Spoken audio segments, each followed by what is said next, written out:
Halyna, what's your assessment of the meetings that took place in Washington yesterday between President Trump, President Zelensky, and then with the other European leaders? Well, definitely, this meeting gives both Ukrainians, but also I believe the whole democratic world much more hope than the meeting between President Trump and Putin that took place in Alaska. To tell the truth, after Alaska, personally, I was very disappointed because it looked like a powerful leader of democratic country was not using his authority and power as much as he could, and he was like losing to an authoritarian ruler, which is absolutely weird to me and makes absolutely no sense. But the meetings that took place yesterday inspire some hope, although I believe that we need more details about the agreements which were reached.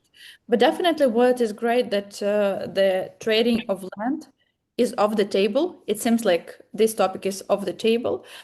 For us Ukrainians, it was a crucial thing because, as I mentioned earlier, it's not for us. It's not land only. These land are inhabited by people uh, and we can't treat people. Yeah, this is absolutely unacceptable, especially after the whole world have seen atrocities that Russian commit against civilians on the occupied territories, like Bucha atrocity or some other cities, which horrify the whole world.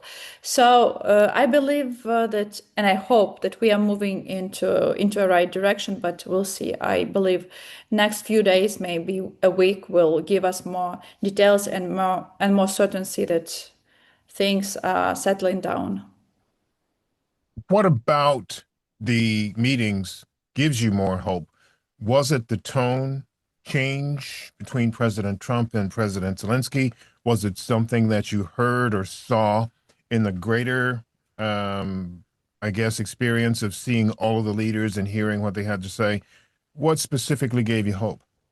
Some of the messages that were communicated after the meeting. I was also very inspired by the fact that President Trump actually, as well as some other European leaders, they said that there should be security guarantees given to Ukraine.